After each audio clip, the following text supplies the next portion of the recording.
Welcome to this meditative reading of Confucius's Analects, Book 1. The Analects is a collection of teachings and sayings attributed to Confucius and his disciples, offering insights into ethical living, self-cultivation, and effective leadership, which can be useful for personal growth, reflection, and guidance in daily life. Find a comfortable position, either seated or lying down. Close your eyes and take a deep breath in through your nose, filling your lungs completely. Hold for a moment, and then exhale slowly through your mouth, releasing any tension or stress. As you settle into your space, let go of any distractions or worries.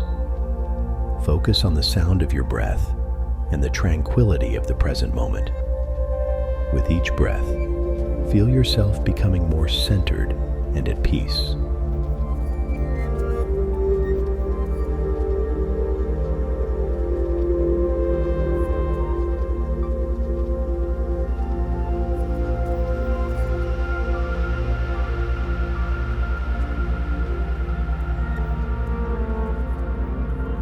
I will now begin reading the wise words of Confucius and his disciples.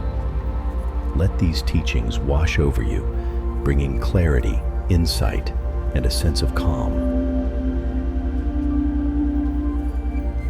Analects 1.1. Confucius said, "Is it not pleasant to learn with a constant perseverance and application? Is it not delightful to have friends coming from distant quarters? Is he not a man of complete virtue, who feels no discomposure though men may take no note of him?" This means the joy of learning comes from continuous practice. The joy of friendship comes from shared experiences, and a truly virtuous person remains untroubled by a lack of recognition from others. Analects 1.2. The philosopher Yu said, "They are few who, being filial and fraternal, are fond of offending against their superiors. There have been none who, not liking to offend against their superiors, have been fond of stirring up confusion." The superior man bends his attention to what is radical. That being established, all practical courses naturally grow up. Filial piety and fraternal submission, are they not the root of all benevolent actions?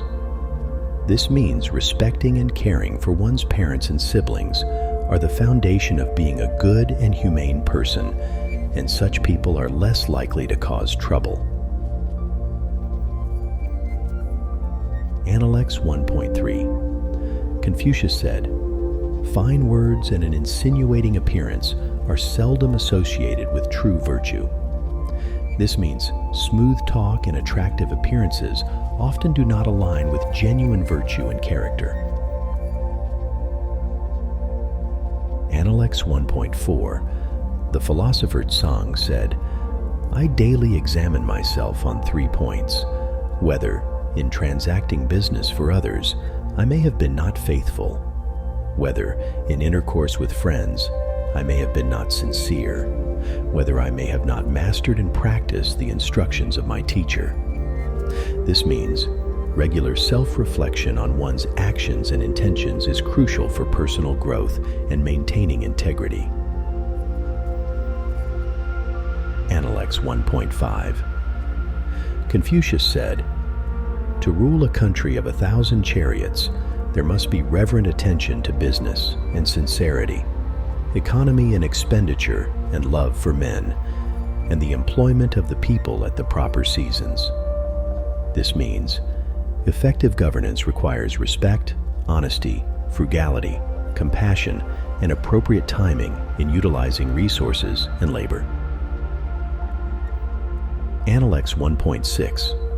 Confucius said, "A youth, when at home, should be filial, and abroad, respectful to his elders. He should be earnest and truthful. He should overflow in love to all, and cultivate the friendship of the good." When he has time and opportunity, after the performance of these things, he should employ them in polite studies. This means young people should prioritize family duties, respect for elders, honesty, kindness, and self-improvement through learning and cultivating friendships. Analects 1.7 Tisexia said, "If a man withdraws his mind from the love of beauty and applies it as sincerely to the love of the virtuous, if in serving his parents he can exert his utmost strength, if in serving his prince he can devote his life, if in his intercourse with his friends his words are sincere, although men say that he has not learned, I will certainly say that he has."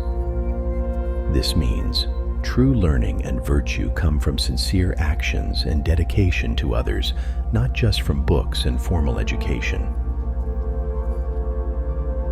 Analects 1.8 Confucius said, "If the scholar be not grave, he will not call forth any veneration, and his learning will not be solid. Hold faithfulness and sincerity as first principles. Have no friends not equal to yourself. When you have faults, do not fear to abandon them." This means a serious and respectful attitude is essential for a scholar. Maintaining honesty and integrity is crucial, and one should choose friends wisely and correct their own faults.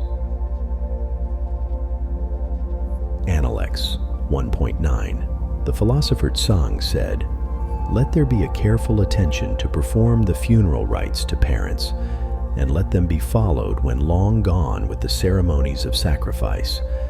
Then the virtue of the people will resume its proper excellence." This means honoring parents with proper funeral rites and continued respect after their passing helps maintain and restore societal virtue. Analects 1.10 Tse Chin asked Tse Kung, saying, "When our master comes to any country, he does not fail to learn all about its government.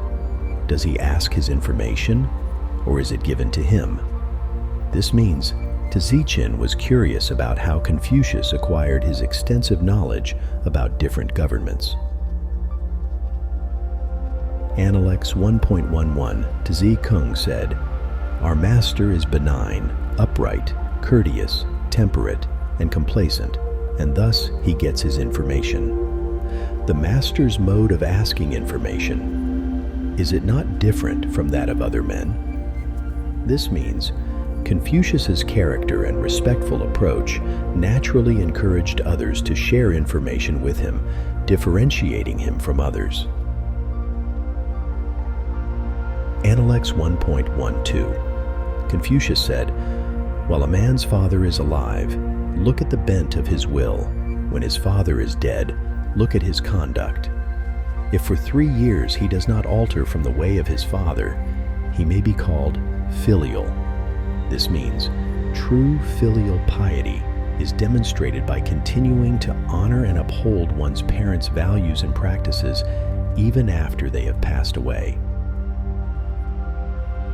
Analects 1.13 The philosopher Yu said, "In practicing the rules of propriety, a natural ease is to be prized. In the ways prescribed by the ancient kings, this is the excellent quality, and in things small and great we follow them. Yet it is not to be observed in all cases. If one, knowing how such ease should be prized, manifests it without regulating it by the rules of propriety, this likewise is not to be done." This means natural ease and grace in following social rituals are important, but they must be balanced with adherence to proper conduct. Analects 1.14 The philosopher Yu said, "When agreements are made according to what is right, what is spoken can be made good. When respect is shown according to what is proper, one keeps far from shame and disgrace. When the parties upon whom a man leans are proper persons to be intimate with, he can make them his guides and masters." This means agreements based on righteousness, proper respect, and associating with virtuous people lead to trust, honor, and guidance. Analects 1.15, Confucius said, "He who aims to be a man of complete virtue in his food does not seek to gratify his appetite, nor in his dwelling place does he seek the appliances of ease. He is earnest in what he is doing and careful in his speech. He frequents the company of men of principle that he may be rectified. Such a person may be said indeed to love to learn." This means a truly virtuous person practices self-discipline, careful speech, and seeks the company of principled individuals to improve themselves. Analects 1.16, Tse Kung said, "What do you pronounce concerning the poor man who yet does not flatter, and the rich man who is not proud?" Confucius replied, "They will do, but they are not equal to him, who though poor is yet cheerful, and to him, who though rich, loves the rules of propriety." This means it's commendable to be humble regardless of wealth, but it's even better to be cheerful in poverty and to love propriety in wealth. Analects 1.17, Tse Kung replied, "It is said in the book of poetry, 'As you cut and then file, as you carve and then polish.' The meaning is the same, I apprehend, as that which you have just expressed."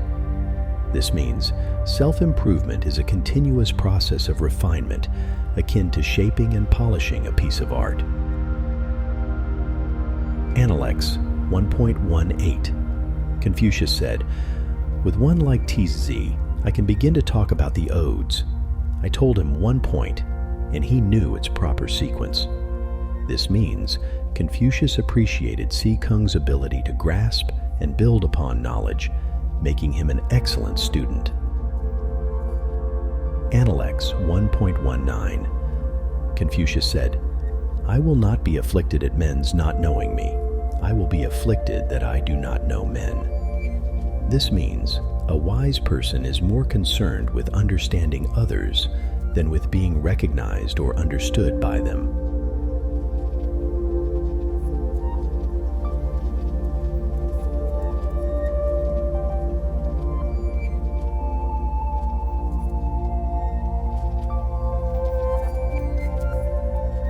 We have now reached the end of this meditative reading of Confucius's Analects, Book 1. Take a deep breath in, and as you exhale, gently bring your awareness back to the present moment. Begin to notice the sensations in your body, the feeling of the ground beneath you, and the sounds around you. Wiggle your fingers and toes, and when you're ready, slowly open your eyes.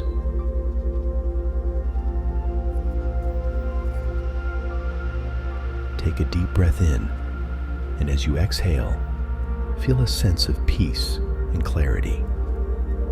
Carry the insights and tranquility from this meditation with you, letting them guide your actions and thoughts throughout your day. Thank you for joining this meditative reading. May the wisdom of Confucius continue to inspire and uplift you.